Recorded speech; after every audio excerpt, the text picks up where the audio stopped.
What's cracking, everyone? Welcome to Whiskey and RPGs. My name is Solomon SK, and I hope you guys are having a wonderful Friday. Although for many of us, I think almost every day has been a Friday, quite frankly. But anyways, we got a lot of news to cover, and hope you guys got your glasses ready with your beverage of choice, and let's cover the news together. Cheers to you guys.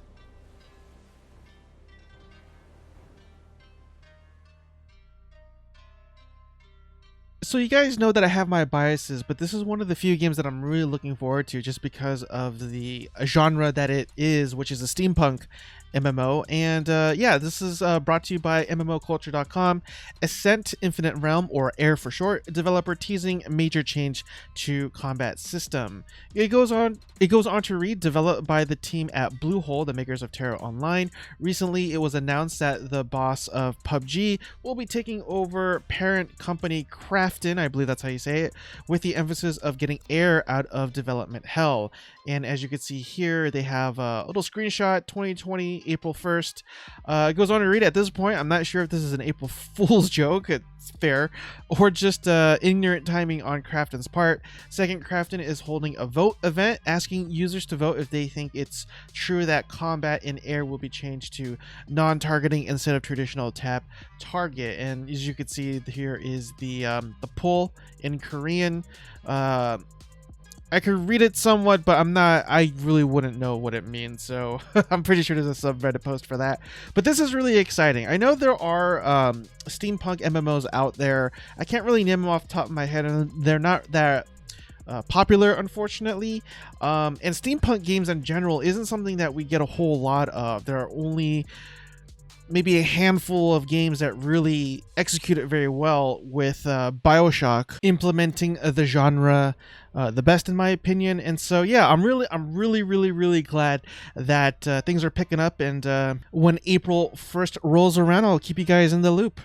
I'm really glad Elite Dangerous is in the news right now, just because, in my opinion, it's one of the more interesting online and MMOs out there that doesn't get talked about enough, in my opinion. And this news is brought to you by PCGamer.com. Elite Dangerous is finally getting fleet carriers in June, with beta tests next month. It goes on to read, the first beta will launch on April 7th, while a second final beta test for the carriers will launch in May. A new trailer for the craft will go live next week, and Frontier will show off the first fleet carriers during a live stream on April 2nd. The individually owned ships will cost a whopping 5 billion credits, making them the game's biggest investment. They contain 16 landing pads of varying sizes and have a jump range of 500 light years.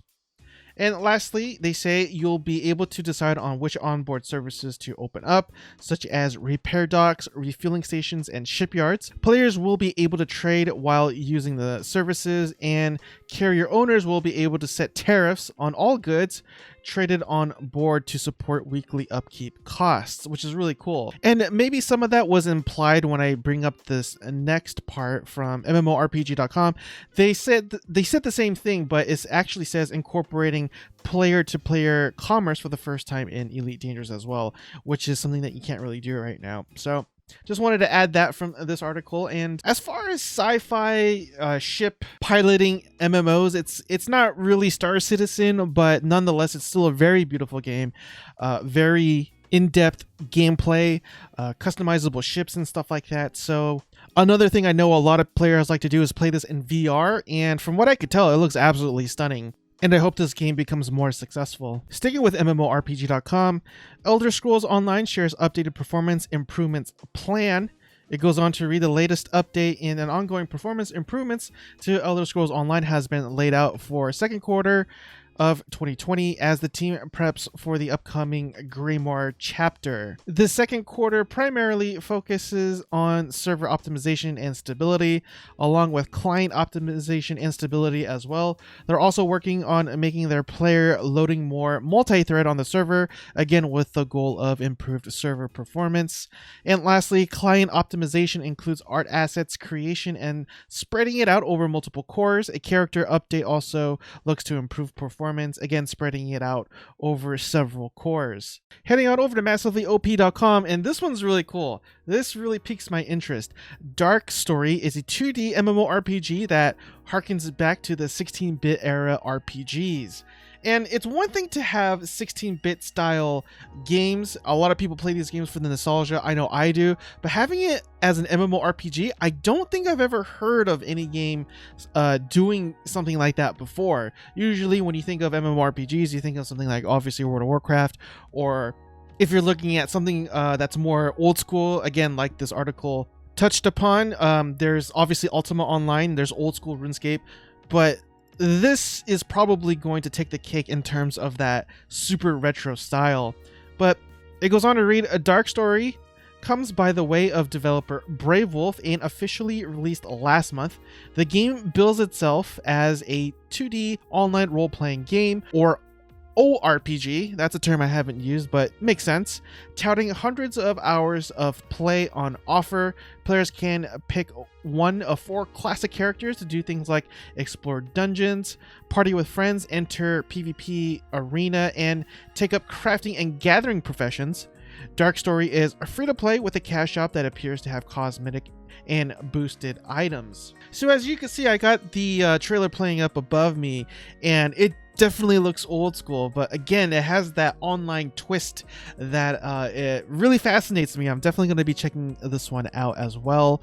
I'm pretty sure there's other games out there that are very similar to this, and if there are, I sure as heck haven't heard about them, and so this is a really nice twist on things to the sort of MMORPG genre, if you will. And speaking about biases, just really quick from MMORPG.com, new Inside Star Citizen looks at weapon attachment UI. Just to let you know, I am a backer of the game. I'm still really looking forward to this. Probably the most out of all the games that I have invested in so far. But anyways, it goes on to read that in this UI, you could see all the attachment slots available. Clicking on the attachment loads it to the weapon. Additionally, the last episode looks it looks at new Babbage, and it takes us through several places like the Commons and Plaza. It has a very flashy, tech-savvy Silicon Valley vibe in design, and as you can tell, I already have some of the footage playing above me, and when I saw some of the things that went on in this new Babbage, oh my goodness, it looks absolutely amazing. I just can't wait till this game comes out. But the settings, the way the sun reflects, the environment, the station, oh my goodness, yeah. I'm sorry, I'm geeking out right now, but I saw the entire 11 minutes or so clip on YouTube, and it looks absolutely amazing. I am so excited. That's not to say I'm an irrational super nerd who says that Robert can't do no wrong. I'm not on that train, just to let you know, but I'm still super excited about this one. I can't wait. So I know some MMO fans out there also enjoy Battle Royale, and this one comes from MMORPG.com. Final Shadow Arena closed beta available worldwide on April 17th.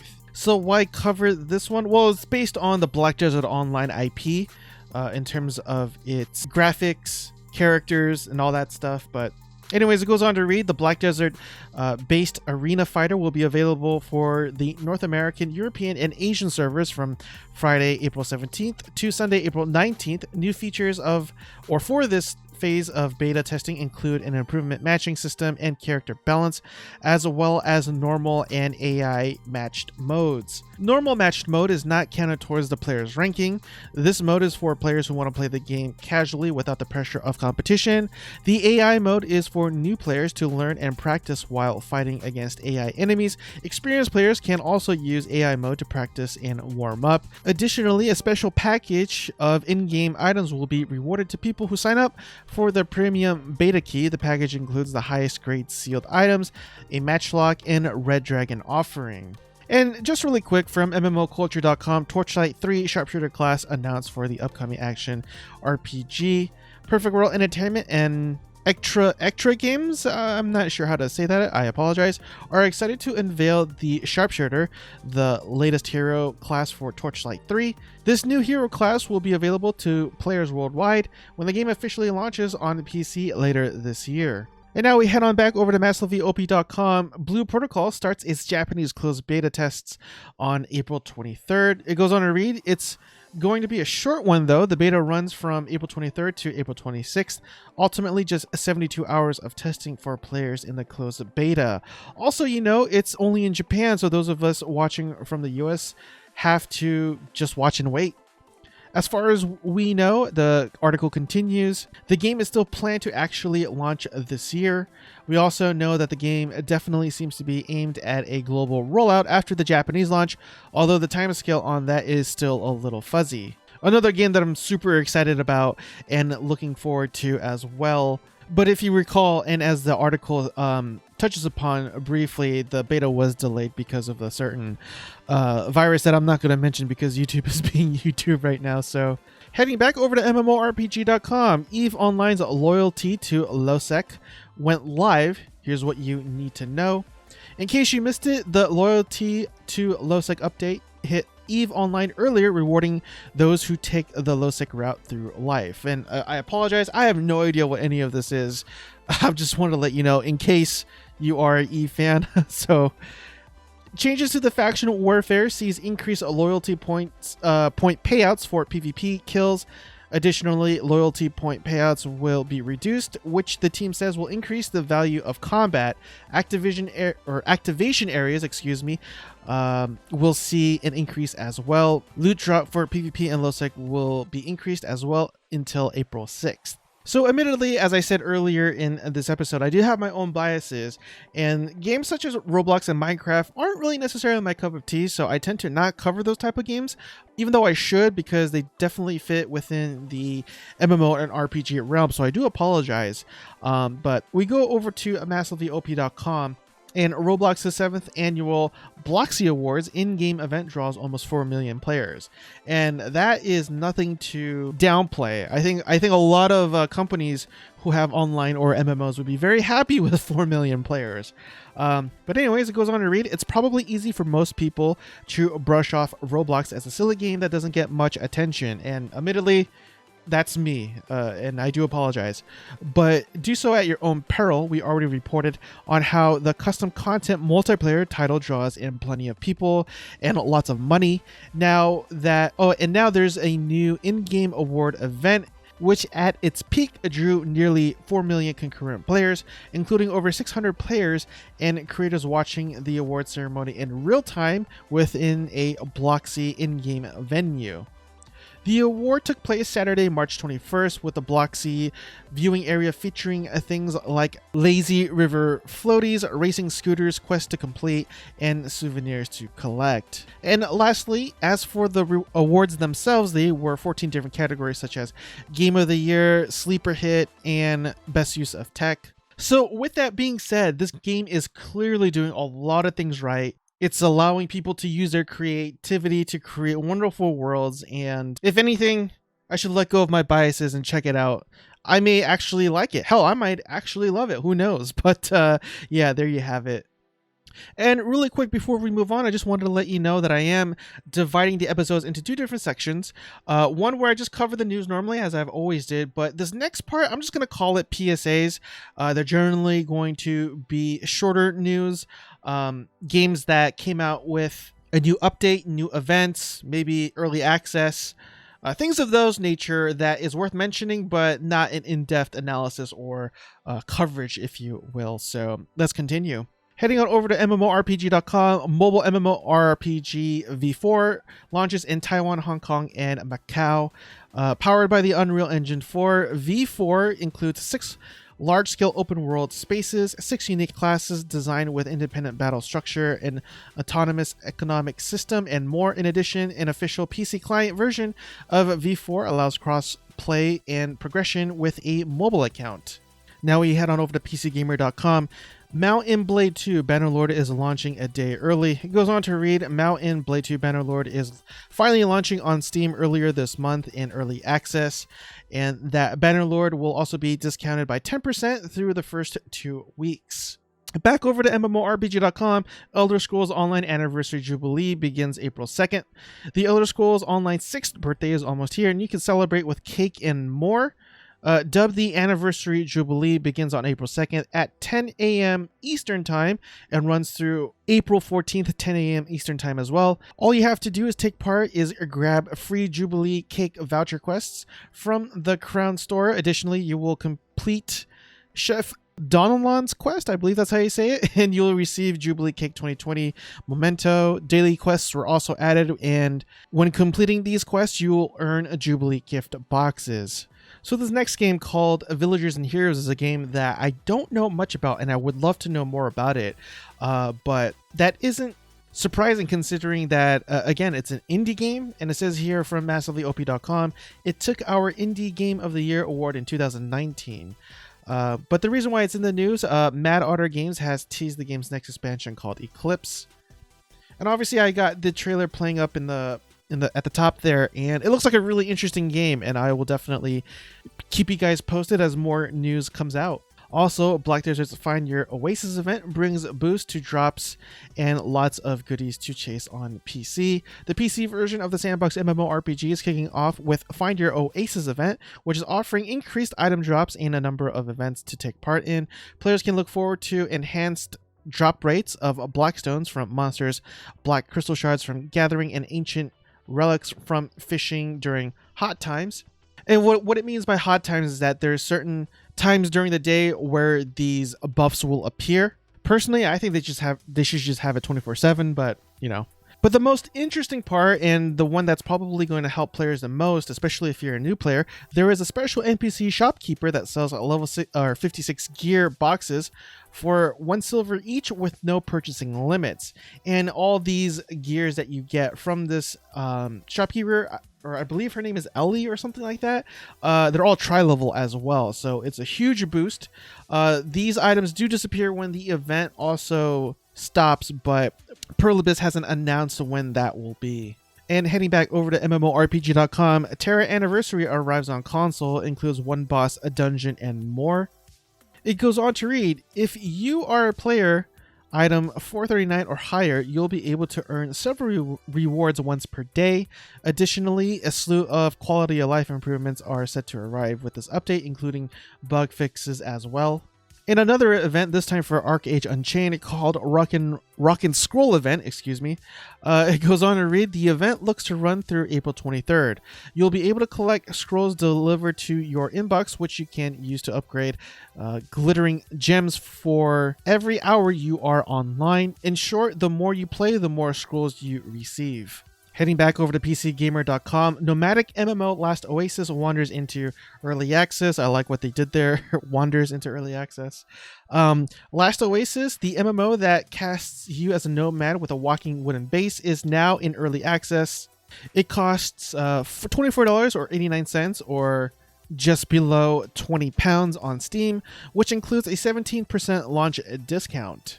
And heading back to MMORPG.com, you can now play alongside Harley Quinn in DC Universe Online on April 16th.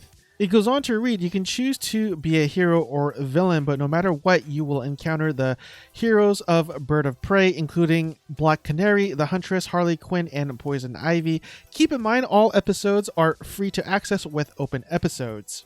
Back to MassivelyOP.com, Blade & Soul launches the Forgotten Souls update today, which is a new dungeon added to Blade & Souls today with the Forgotten Souls patch. Aside from the new items and upgrade costs, there's a new treasure trove available to players along with 2 new events, with the Ebon Hunting Grounds open until April 22nd and the Call to Arms event arming new and returning players with high-end weaponry. I actually might have to check that out because it's been a good minute since I've played Blade & Soul, So heading on over to GamesRadar.com, if you are an old school RPG fan and player such as myself, this actually might interest you. But yeah, Xenoblade Chronicles Definitive Edition release date set for this May. And just really quick, it goes on to read that the Xenoblade Chronicles Definitive Edition release date has finally been nailed down. The epic JRPG will come to Nintendo Switch on May 29th, 2020, as Nintendo announced in today's surprise Nintendo Direct. And lastly, we'll wrap it up with MassivelyOP.com and it's Rift. The reason why I'm laughing is because I mentioned this game last time because The New World themselves are going to implement a system very similar to what we see in Rift, and I questioned if this game was still up, and apparently it still is. But anyways, Rift tests New World bosses, runs XP bonus event. Rift has been in maintenance mode for a good long while now, but perhaps there's a small in parentheses, a sign that Gamago or Gamago, however you pronounce it, is trying to make Rift better. The company put a new build on the test server that involves some frisky world bosses that require level 70 characters to tackle, as well as activating double experience, double favor, and a double prestige from now until Sunday, 29th of March. Now, this is definitely one of the fairly more older MMOs, and the fact that it's still up is definitely surprising, even if it is apparently in maintenance mode. So yeah, there you have it. And that wraps up for today's MMO and RPG news roundup. I do appreciate it if you guys made it so far with me, because the watch time does help with the algorithms. But yeah, I just hope you guys are doing well, and you know, just continue to hold down the fort. I'm holding it down with you guys, and yeah, man, we're all in this together. And with that being said, I hope you guys have a wonderful weekend, and I'll see you guys next time. Cheers.